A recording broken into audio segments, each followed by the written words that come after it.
வணக்கம். Welcome to Chitra Murali's kitchen. எல்லாருக்கும் போகி திருநாள் நல்வாழ்த்துக்கள். எல்லாருமே போகியை ரொம்ப ஹாப்பியாக கொண்டாடிட்டு இருப்பீங்க. அது மட்டும் இல்லை, ஊருக்கு போகிறவங்க ஊரில் போய் கொண்டாடிட்டு இருப்பீங்க. ரொம்ப சந்தோஷமாக இப்போ இந்த பிறந்த வருஷம் எல்லாருக்குமே ரொம்ப சந்தோஷமாக இருக்குங்க. இப்போ நம்ம போகி சமையல் தான் பார்க்க போகிறோம். என்ன பண்ண போகிறோம் அப்படின்னா, வறுத்தரைச்சி ஒரு மோர் குழம்பு, அதுக்கப்புறம் சேப்பங்கிழங்கு காரக்கறி, கோஸும் பட்டாணியும் போட்ட ஒரு தேங்காய் போட்ட கறி பண்ண போகிறோம். பூரி பாயசம், அப்புறம் கடலைப்பருப்பு வடை, அப்புறம் போளி, வெள்ளரிக்காய் தயிர் பச்சடி. ஸோ இதெல்லாம் தான் நம்ம பண்ண போகிறோம். ஒன்று ஒன்றா பார்த்துட்டே வருவோம். நம்ம இந்த பக்கம் கடாய் வச்சுருக்கேன், இல்லை ஒரு ட்ராப் எண்ணெய் விட்டுருக்கேன். இதில் நம்ம மோர் குழம்புக்கு வறுத்துக்க வேண்டியதெல்லாம் வறுத்துக்க போகிறோம். அந்த பக்கம் கடாய் வச்சு அதில் எண்ணெய் விட்டுருக்கேன். அதில் கோஸ் கறிக்கு தாளிச்சிட்டு கோஸை வேக வச்சுருவோம் நம்ம ஃபஸ்ட்டு. ஸோ கொஞ்சம் காயட்டும். நான் முதல்ல இந்த பக்கம் வறுத்துக்க வேண்டியது என்னென்னு சொல்லிடுறேன். ஒரு 2 டீஸ்பூன் தனியா, 1 டீஸ்பூன் துவரம்பருப்பு, ஒரு அரை டீஸ்பூன் வெந்தயம், காரத்துக்கு வரமிளகா சேர்க்க போகிறோம், ஒரு சின்ன துண்டு இஞ்சி, அதுக்கப்புறம் தேங்காய் ஒரு 3 டேபிள் ஸ்பூன் எடுத்து வச்சுருக்கேன். மோர் குழம்புக்கு தயிரை கொஞ்சம் மஞ்சள் பொடி உப்பும் போட்டு கடைஞ்சி ரெடியாக எடுத்து வச்சுருக்கேன். அதுக்கு தேவையான வெண்டைக்காய், கருவேப்பிலை, கொஞ்சம் கொத்தமல்லி எல்லாம் ரெடியாக இருக்குது. ஸோ இப்போ நம்ம மோர் குழம்புக்கு வறுத்துடலாம். தனியா, துவரம்பருப்பு, வெந்தயம், வரமிளகா இதை மட்டும் வறுத்து எடுத்துக்கலாம். நல்லா வறுபட்டுருது. இதை மிக்ஸி ஜாரில் மாற்றிடலாம்.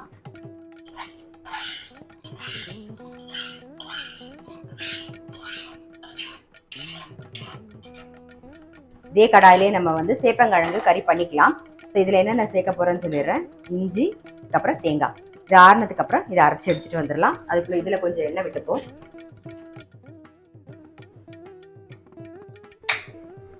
தாளிக்கிறதுக்கு கடுகு, உளுத்தம்பருப்பு, கொஞ்சம் கருவேப்பிலை,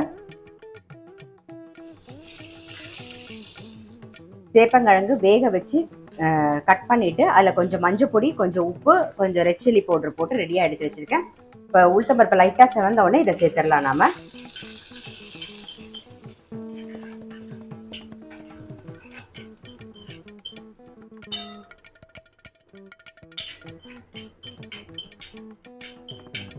வேக வச்ச சேப்பங்கிழங்கு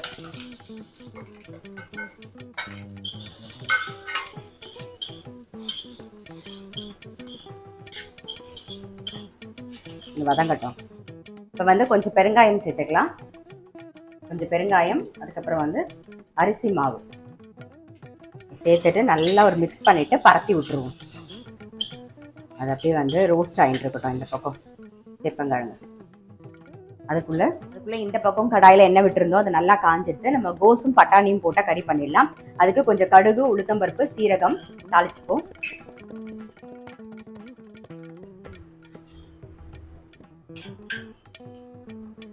காரத்துக்கு பச்சை மிளகா, ஒரு சின்ன துண்டு இஞ்சி சேர்த்துருக்கேன். அப்புறம் கொஞ்சம் கருவேப்பிலை.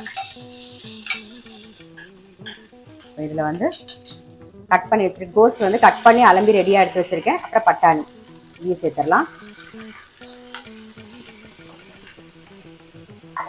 இதுக்கு தேவையான உப்பு நல்லா மிக்ஸ் பண்ணிட்டு மூடி வச்சிடலாம். அப்படியே நல்லா வெந்துடும் கோஸும்.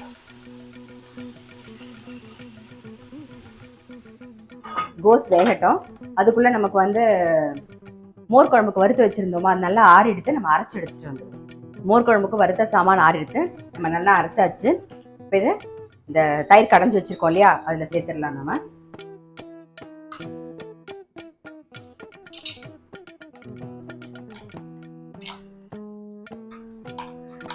வெண்டைக்காய் தான் போடணும்னு இல்லை. நம்ம பூசணிக்காய், இல்லைன்னா என்ன சேப்பங்கிழங்கு கூட வேக வச்சு சேர்த்துக்கலாம். எந்த காய் வேணாலும் சேர்த்துக்கலாம். இல்லை போண்டா மாதிரி இருந்தது அப்படின்னா நீங்கள் போண்டா மோர் குழம்பு கூட இதில் பண்ணலாம். இந்த மாதிரி வறுத்து அரைச்சி. சரி, நம்மளோட விருப்பம் தான். எந்த இது வேணாலும் பண்ணிக்கலாம். மிக்ஸி ஜார் அலம்பி அந்த தண்ணி விட்டுருவோம். ஸோ இதில் கொஞ்சோண்டு பெருங்காய பொடி சேர்த்துக்கலாம்.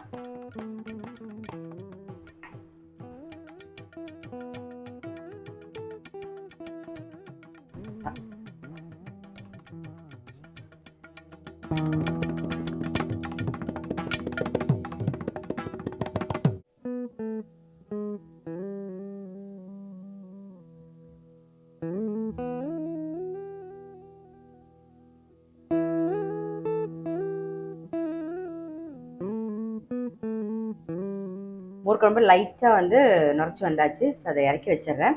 இப்போ மோர் குழம்புக்கு நம்ம வந்து வெண்டைக்காயை வதக்கி போட போகிறோம். அதுக்கு இதே கடாயை யூஸ் பண்ணிக்கலாம். நம்ம சேப்பங்கிழங்கு வதக்கணும் இல்லையா, அதே யூஸ் பண்ணிப்போம். கொஞ்சம் தேங்காய் எண்ணெய் விட்டுக்கிறேன். அப்புறம் எப்பயும் சொல்கிற மாதிரி மோர் குழம்புக்கு மேலாக 1 ஸ்பூன் தேங்காய் எண்ணெய் விட்டுறேன். இப்போ இதுக்கு தாளிக்கிறதுக்கு வந்து வெறும் கடுகு 2 நம்ம வெந்தயம் வறுத்து தான் அரைச்சி போட்டிருக்கோம். ஒரே 1 பிஞ்ச் வெந்தயம் போட்டால் போதும். ஸோ கடுகு, வெந்தயம், கருவேப்பிலை, வெண்டைக்காயை வதக்கிடலாம். கடுகு, வெந்தயம், கருவேப்பிலை, கட் பண்ணி வச்சிருக்கிற வெண்டைக்காயை சேர்த்துடலாம். ஒரு வெண்டைக்காய் வதங்கட்டும். வெண்டைக்காய் வதங்கின்னு இருக்கு மோர் குழம்புக்கு. அதுக்கு கொஞ்சம் லைட்டாக வந்து நம்ம உப்பு சேர்த்துக்கலாம். கொஞ்சமாக உப்பு சேர்த்துக்கலாம். அது அப்போ தான் வதங்கும் போது அதில் இறங்கியிருக்குமா, நல்லா இருக்கும். இது வதங்கட்டும். அதுக்குள்ளே அந்த பக்கம் கோஸ் வந்து நல்லா வெந்துடுத்து பாருங்க. கோஸும் பட்டாணியும் நல்லாவே வெந்துடுது தெரியுறதா.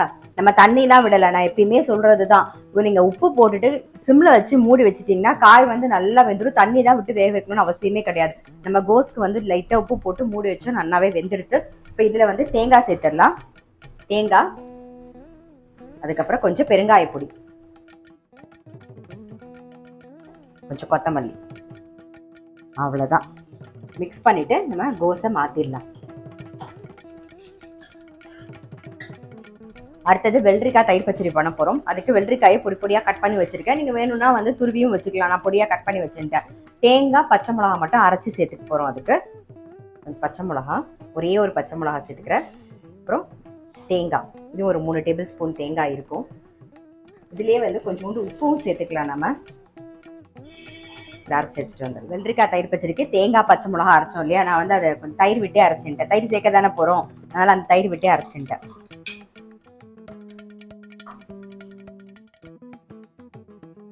தாளிச்சா போதும். அதுக்குள்ளே இந்த பக்கம் பாருங்கள், வெண்டைக்காய் வந்து நல்லா வதங்கிடுது. ஸோ ஆஃப் பண்ணிடுறேன். ஆஃப் பண்ணிட்டு அது சேர்த்துடலாம். நம்ம வந்து வெள்ளரிக்காய்க்கும் வந்து வெறும் கடுகு மட்டும் தாளிச்சா போதும். ஸோ அதுவுமே இந்த பக்கம் கொஞ்சம் இதே கடாயிலே வச்சுடுறோம். கொஞ்சமாக எண்ணெய் விட்டுக்கிறேன் லைட்டாக.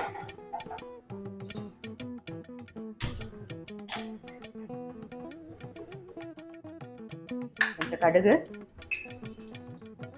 கருவேப்பிலை,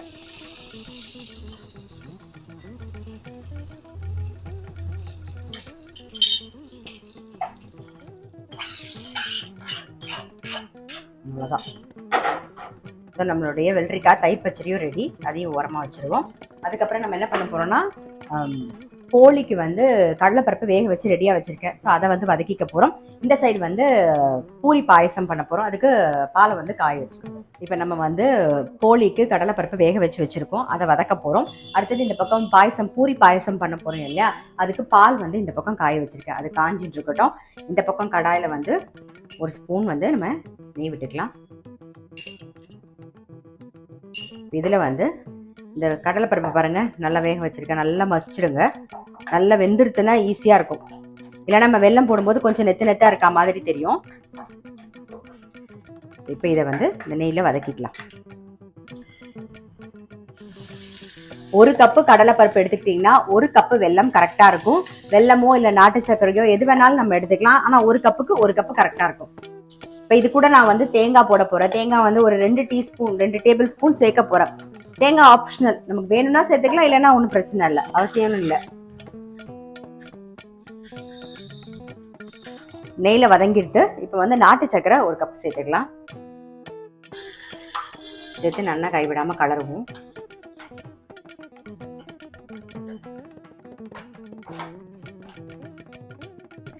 வெல்லம் சேர்த்துருந்தோம். கடலைப்பருப்பும் வெல்லமும் சேர்ந்து பாருங்கள் சேர்ந்தாப்புல வந்துடுச்சு. இப்போ வந்து தேங்காய் சேர்த்துக்கலாம். தேங்காய் ஆப்ஷனல், உங்களுக்கு பிடிச்சா மட்டும் சேர்த்துக்கோங்க, அது அவசியம் இல்லை. கொஞ்சம் வந்து ஏலக்காய் பொடி சேர்த்துருவோம். அவ்வளோதான். இதை நல்லா மிக்ஸ் பண்ணிவிட்டு ஓரமாக எடுத்து வச்சிடலாம். ஆறுனதுக்கப்புறமா நம்ம வந்து போலி பண்ண ஆரம்பிச்சிடலாம். இப்போ என்ன பண்ண போகிறோம்னா, நம்ம பூரி பாயசம் தானே பண்ண போகிறோம். ஸோ அதுக்கு பூரியை வந்து பொரிச்சுக்கணும். அதுக்கு என்னென்ன கலந்து வச்சுருக்கேங்கிறத சொல்கிறேன். இப்போ இதை ஆஃப் பண்ணிவிட்டு ஓரமாக வச்சிடுறேன். இது ஆறட்டும். இந்த பக்கம் கடாய் வச்சுட்டு கொஞ்சமாக எண்ணெய் விட்டுக்கலாம். நாம அது காயட்டும்.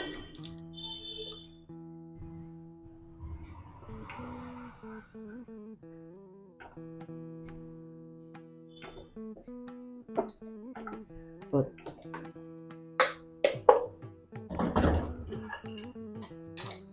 இந்த பக்கம் பால் வந்து காஞ்சிடுச்சு பாருங்க. இப்போ இந்த சக்கரை வந்து உங்களுக்கு தகுந்த மாதிரி போட்டுக்கோங்க. நான் வந்து ஒரு கப்பு சக்கரை சேர்த்துக்கிறேன்.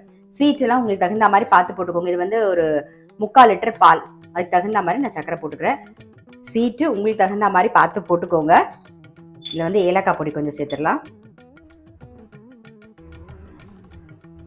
அதுக்கப்புறம் வந்து குங்குமப்பூவை வந்து பாலில் கரைச்சி வச்சிருக்கேன், அதையும் சேர்த்துருவோம்.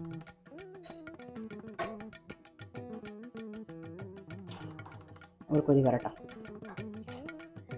இப்போ வந்து நம்ம பூரி தான் பொரிக்க போகிறோம். இந்த பக்கம் பால் காஞ்சின்னு இருக்கு பாயசத்துக்கு. பூரிக்கு வந்து ஒரு டம்ளர் வந்து ரவை எடுத்துக்கோங்க. அதில் ஒரு சிட்டிக்கு உப்பு போட்டு கொஞ்சம் தண்ணி விட்டு பிசைஞ்சு வச்சு நல்லா ஊற விட்டுருங்க. நான் கிட்டத்தட்ட ஒரு மணி நேரத்துக்கு மேலே நல்லா ஊற வச்சு ரெடியாக வச்சுருக்கேன்.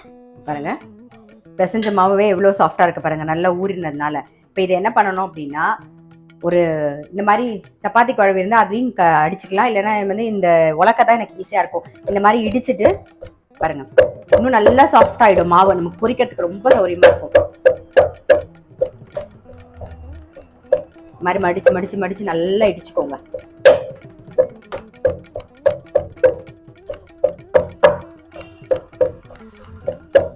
பாருங்க, இந்த மாதிரி நல்லா சாஃப்ட் ஆகிற வரைக்கும் நம்ம வந்து இடிச்சுக்கணும். இப்போ நல்லா சாஃப்ட் ஆயிடுத்து.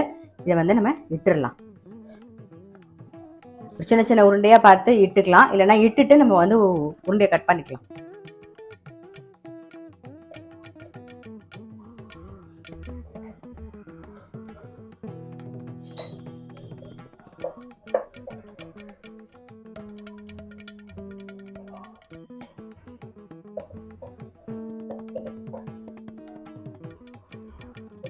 இந்த மாதிரி இட்டுட்டு பாருங்க, இந்த குட்டி கப்பு இருந்ததுன்னா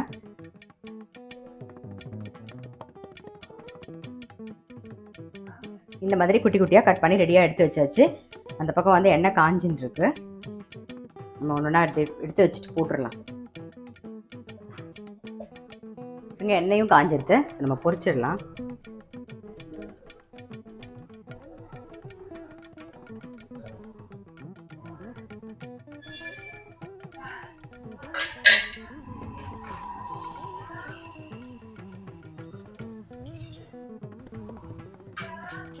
இந்த சைஸ் தான் போடணும்னு கிடையாது, நார்மலாக நம்ம போட்டுக்கலாம். பட் இது சாப்பிட்றதுக்கு ரொம்ப சௌரியமாக இருக்கும் அப்படிங்கிறதுக்காக நான் குட்டி குட்டியாக போட்டிருக்கேன்.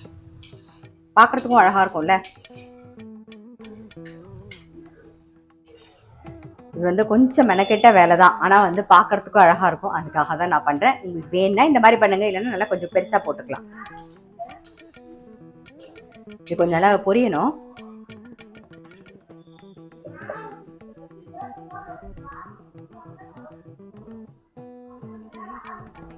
பூரி ரெடி ஆயிடுது, எடுத்துடலாம்.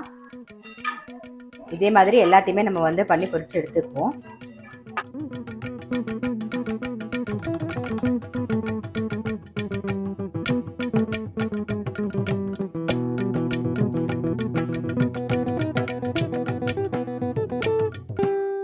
பாருங்க, நம்ம பாயசத்துக்கு பால் வச்சிருந்தோமா, அது நல்லா கொதிச்சு குறைஞ்சி வந்துருக்கு. நம்ம பூரியெல்லாம் பொரிச்சு எடுத்துட்டாச்சு இந்த பக்கம். இப்போ என்ன பண்ண போறோம்னா, இந்த பாலில் இந்த பூரியெல்லாம் சேர்த்துடலாம். சேர்த்துட்டு அப்படி ஒரு மிக்ஸ் மட்டும் பண்ணிடுவோம், அவ்வளோதான். இது ரொம்ப அந்த பாலில் ஊறி இருக்கும்போது ரொம்ப டேஸ்ட்டாக இருக்கும். இதுக்கு வந்து மேலாக நான் வந்து பாதாம் பருப்பு சேர்க்குறேன், அப்புறம் கொஞ்சோண்டு முந்திரி பருப்பு சேர்க்குறேன். முந்திரிலாம் வறுத்தெல்லாம் போடல, சும்மா அப்படியே மேலாக போட்டேன் நான், அவ்வளோதான். ஆஃப் பண்ணிடலாம். ஊறி நல்லா இருக்கும். ஸோ நம்மளுடைய பூரி பாயசம் ரெடி. பூரி இவ்வளோ குட்டி குட்டியாக தான் பண்ணணும்னு அவசியம் கிடையாது, கொஞ்சம் பெருசாக கூட நம்ம பண்ணிக்கலாம். நான் வந்து குட்டி குட்டியாக பண்ணால் சாப்பிட்றதுக்கும் சௌரியமாக இருக்கும், பார்க்குறதுக்கும் அழகாக இருக்குமே அப்படின்னு சொல்லி குட்டி குட்டியாக பண்ணியிருக்கேன். இது மெனக்கிட்ட வேலை தான், முடிஞ்சதுன்னா பண்ணுங்கள். இப்போ இந்த பூரி பாயசத்தை உரமாக வச்சுருவோம். அடுத்தது நம்ம வந்து கடலைப்பருப்பு வடை தான் பண்ண போகிறோம். கடலைப்பருப்பு ஊறி ரெடியாக இருக்குது. நான் தண்ணியெல்லாம் வடிய விட்டு ரெடியாக எடுத்து வச்சுருக்கேன். இது கூட என்ன பண்ண போகிறோன்னா, கொஞ்சம் உப்பு, வரமிளகா, கொஞ்சம் பெருங்காயம் சேர்த்து கோர்ஸாக அரைச்சி எடுத்துகிட்டு வந்துடலாம். நாம் வடைக்கு வந்து பருப்பு வந்து நல்லா கோர்ஸாக அரைச்சி எடுத்துகிட்டு வந்தாச்சு பாருங்க. இப்போ இதில் கொஞ்சம் பச்சை மிளகா, கொஞ்சம் இஞ்சி கட் பண்ணி போட்டிருக்கேன், அப்புறம் கருவேப்பிலை, கொத்தமல்லி இதெல்லாம் சேர்த்து மிக்ஸ் பண்ணிடலாம். நம்ம வடை அரைக்கும் போதே வந்து கொஞ்சம் உப்பு அப்புறம் வரமிளகா சேர்த்து அரைச்சிட்டோம், பெருங்காயம் போடலை, அதனால இப்போ கொஞ்சம் பெருங்காயம் சேர்த்துக்கலாம். கடலை பருப்பு அப்படிங்கிறதுனால நான் இஞ்சியும் சேர்த்துருக்கேன். நான் வாய்வு இல்லையா, அதனால பெருங்காயமும் கொஞ்சம் சேர்க்கிறேன்.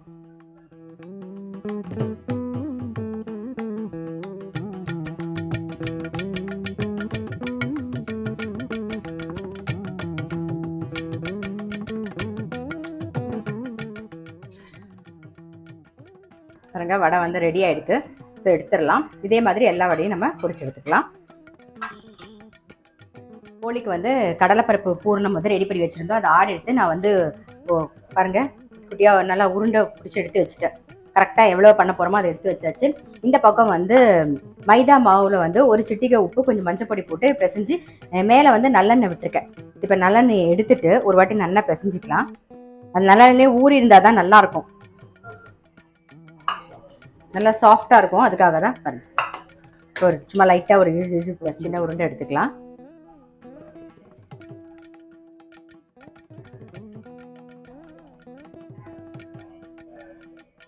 பூர்ணம் கடலைப்பருப்பு பூர்ணம் வச்சுட்டு அதை க்ளோஸ் பண்ணிடணும்.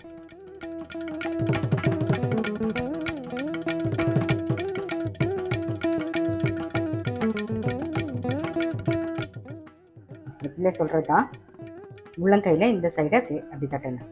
இந்த பக்கமாக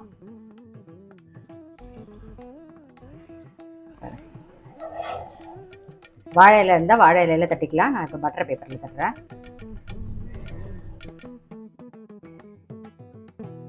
கல் காஞ்சிடுது.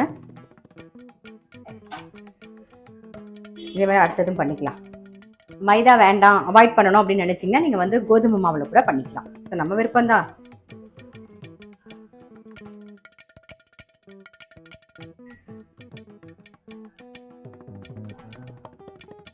மேல் மாவு கொஞ்சம் சின்னதாக இருக்கணும் பூரணத்தை விட. அப்போ தான் உங்களுக்கு ஃபுல்லாக எல்லாம் வரும், நல்லாயிருக்கும். இல்லைன்னா மாவு மாவாக இருக்கும், மாவு நிறையா ஆயிடுச்சுன்னா.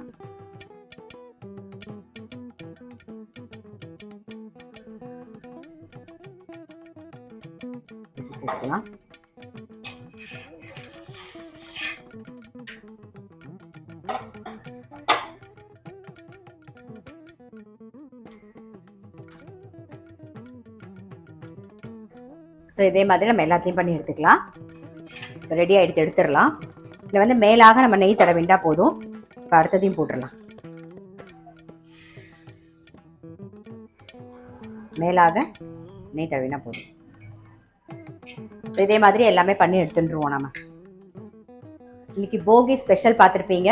அதாவது வறுத்து அரைச்ச வெண்டைக்காய் போட்ட ஒரு மோர் குழம்பு, அதுக்கு தொட்டுக்கிறதுக்கு வந்து சேப்பங்கிழங்கு காரக்கறி, அப்புறம் கோசும் பட்டாணியும் போட்ட தேங்காய் போட்ட கறி, வெள்ளரிக்காய் தயிர் பச்சடி பண்ணியிருக்கோம், பருப்பு போலி, பூரி பாயசம். ஸோ ரொம்ப சிம்பிளான சமையல் தான். நீங்கள் இந்த பூரி வந்து நான் குட்டி குட்டியாக பண்ணேன். நீங்கள் முடிஞ்சிருந்தால் அது மாதிரி பண்ணுங்கள், இல்லைன்னா கொஞ்சம் பெருசாகவே கூட நம்ம வந்து போட்டுக்கலாம். அது நம்மளுடைய விருப்பம் தான். பூரி பாயசம் ட்ரை பண்ணல அப்படின்னா டெஃபினட்டாக ட்ரை பண்ணி பாருங்கள். ரவையை வந்து நீங்கள் கொஞ்சமாக ஒரு கப்பு ரவை எடுத்துக்கிட்டா போதும். இவ்வளோ ஒரு அழகா ஒரு கப்பு ரவையில் கொஞ்சம் உப்பு சேர்த்துட்டு தண்ணி விட்டு நல்லா பிசைஞ்சு வச்சுருங்க. ஒரு அரை மணி நேரத்தில் 1 மணி நேரம் நல்லா ஊறட்டும். அதுக்கப்புறம் நல்லா இடிச்சு ஒரு 10 நிமிஷம் வைங்க. அப்புறம் இடுறதுக்கு முன்னாடி நல்லா இடிச்சிருச்சிங்கன்னா அந்த மாவு அவ்வளோ சாஃப்ட் ஆகிடும். அதுக்கப்புறம் நம்ம பூரி பண்ணோன்னா ரொம்பவே நல்லா டேஸ்ட்டாக வரும், நல்லாவும் இருக்கும், பொரிக்க ஒரு நல்லா கிறிஸ்பியாக வரும். ஸோ கண்டிப்பாக வந்து ட்ரை பண்ணி பாருங்கள். திரும்பவும் எல்லாருக்குமே வந்து போகி திருநாள் நல்வாழ்த்துக்கள். நாளைக்கு வந்து பொங்கல், அட்வான்ஸ் பொங்கல் வாழ்த்துக்களும் சொல்லிடுறேன். நாளைக்கு நம்ம மீட் பண்ண போகிறோம், இருந்தாலும் இன்றைக்கே சொல்லிடுறேன். நான் எல்லாருமே ரொம்ப சந்தோஷமாக வந்து கொண்டாடுங்க. நான் அடுத்த வீடியோவில் சந்திக்கிறேன்.